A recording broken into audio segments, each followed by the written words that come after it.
Hi, this is Bhavna and you are watching Good Returns. Good Returns पर सौदा खरा खरा लाइव देख रहे हैं आप। आज मार्केट में बड़ी गिरावट देखने को मिली। ऐसे में निवेशकों के बीच एक बार फिर से पैनिक क्रिएट होते हुए दिखाई दे रहा है। लगातार 14 दिनों से बाजार हरे निशान पर था और आज डी स्ट्रीट में ब्लड बाथ देखने को मिला है।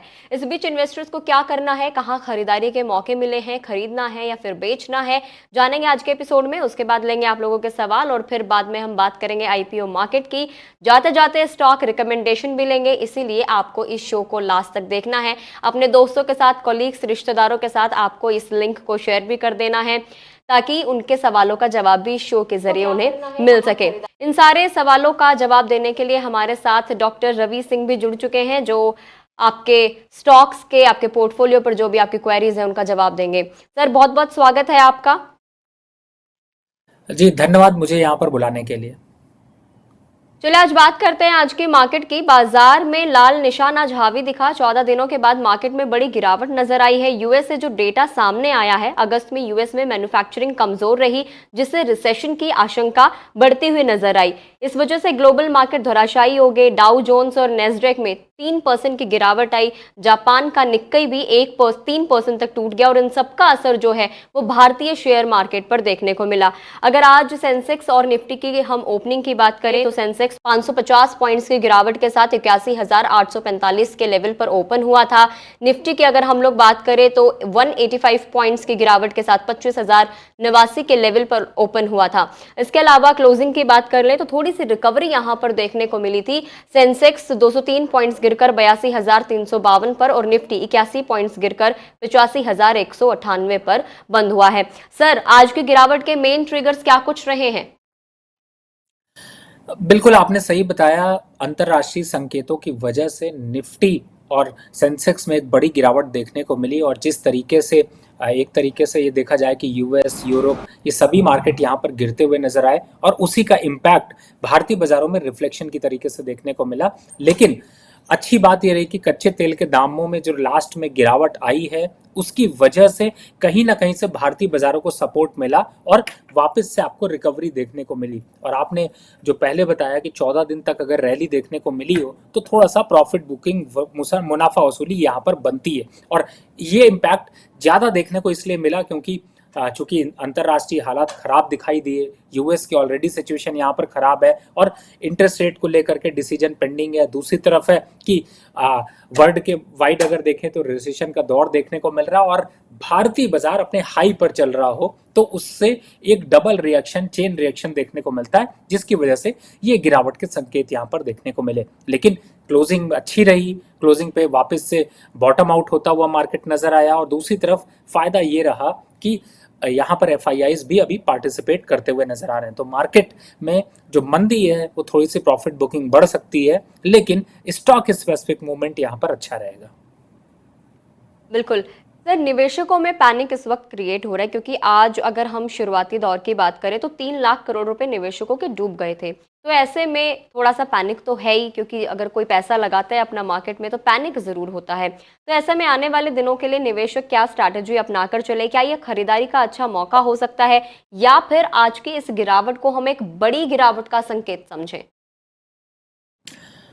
देखिए, अगर कच्चे तेल के दाम यहाँ पर नीचे साइड पे रहेंगे तो आपको बहुत बड़ी गिरावट के संकेत नहीं दिखाई देंगे, पहला। दूसरा, इस समय जो हालात अभी बने हुए हैं, ये आगे 2 हफ्ते अगर आपने देखा हो तो पिछले 1-2 हफ्ते में हमने जितने प्रोग्राम किए हैं उनमें यही समझाने की कोशिश कर रहा हूं कि स्टॉक को जल्दी एवरेज करने की कोशिश ना करें और थोड़ा सा समय दें। समय किस चीज का दें कि यहाँ पर मार्केट अभी कंसोलिडेट कर रही है, थोड़ी रुकी रहेगी, स्टॉक स्पेसिफिक थोड़े बहुत आपको नुकसान अगर आ रहे हैं तो जल्दबाजी में एवरेज ना करें, थोड़ा सा वेट करें। और अभी भी कुछ स्टॉक स्पेसिफिक आपको बाइंग जरूर देखने को मिल सकती है, लेकिन ओवरऑल मार्केट में सेंटिमेंट थोड़े से यहाँ पर खराब नजर आ रहे हैं, थोड़ी प्रॉफिट बुकिंग बढ़ सकती है। तो थोड़ा रुकिए मार्केट में, जल्दीबाजी में कुछ भी खरीदिए नहीं, जल्दबाजी में कुछ भी बेचिए नहीं, थोड़ा समय दीजिए या फिर मार्केट से थोड़ी दूरी बनाकर रखिए।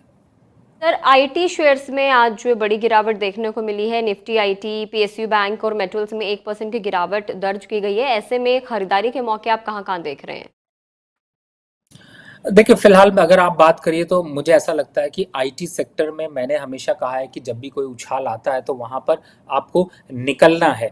क्यों निकलना है, उसके पीछे की सबसे बड़ी वजह है कि अंतर्राष्ट्रीय बाज़ारों के हालात अभी अच्छे नहीं हैं। ख़ास तौर से यूएस, यूरोप, जहाँ पर आईटी सेक्टर का सबसे आईटी सेगमेंट का सबसे ज़्यादा एक्सपोज़र है, वहाँ पर हालात अच्छे नहीं हैं। तो इस वजह से कोई भी रैली यहाँ पर सस्टेन नहीं हो पाएगी और अभी तो कॉस्ट कटिंग आनी बाकी है, तो कहीं ना कहीं से थोड़ा बहुत इम्पैक्ट निगेटिव ही रहेगा। स्टॉक में खरीदारी करने का मौका अगर देख रहे हैं तो छोटे स्टॉक्स में आप खरीदारी कर सकते हैं, लेकिन फिलहाल आज के हिसाब से आईटी सेगमेंट में बहुत कोई बड़ा एक्सपोजर यहाँ पर लेने की जरूरत नहीं है। हाँ, थोड़ी सी जो खरीदारी बनती है वो छोटे स्टॉक्स में बनती है और छोटे स्टॉक्स की अगर तरफ जाते हैं तो मुझे लगता है कि कहीं ना कहीं से बिरला सॉफ्ट या फिर ओवरऑल देखें टेक सोल्यूशन, इनमें थोड़ा सा आपको बाइंग मोमेंटम दिख सकता है, लेकिन बहुत ज़्यादा कुछ कॉन्फिडेंस अभी आईटी सेक्टर यहाँ पर देता हुआ नजर नहीं आएगा, तो थोड़ी सी दूरी बनाने की ज़रूरत है। बिल्कुल सर, यूएस फेड की मीटिंग भी इसी महीने होनी है और कयास तो यही लगाए जा रहे हैं कि ब्याज दरों में कटौती की संभावनाएं हैं। ऐसे में मार्केट की दिशा इसी से तय होगी। आपको क्या कुछ लगता है, कैसा रहेगा बाजार? देखिए, उसका इंडिकेशन जो मिल रहा है उसके हिसाब से अगर देखें तो मुझे ऐसा लगता है यूएस इन हालात पे नहीं है कि यहाँ पर इंटरेस्ट रेट पे बहुत बड़ा कुछ डिसीजन ले पाए, लेकिन जो जिस तरीके से जियो पॉलिटिकल टेंशन और क्रूड ऑयल के प्राइसेस हैं उसको देखते हुए मुझे लगता है कि अभी यूएस को एक क्वार्टर यानी कि अगर देखा जाए तो शायद अगले साल पे शिफ्ट करना पड़ेगा। इस बार ऐसा डिसीजन आने के चांसेस कम है और अगर ऐसा डिसीजन लेता है तो मार्केट के लिए काफ़ी निगेटिविटी यहाँ पर बन सकती है और मार्केट इस समय ऑलरेडी अगर मंदी के दौर हो तो यहाँ पर नहीं चाहेगा यूएस के ऐसा कोई पैनिक सिचुएशन क्रिएट हो। तो मुझे लगता है कि कहीं ना कहीं से थोड़ा डिस्काउंटेड है, लेकिन डेटा को वो रोक नहीं सकते और डेटा का इम्पैक्ट बार बार इसीलिए मार्केट पे देखने को मिल रहा है।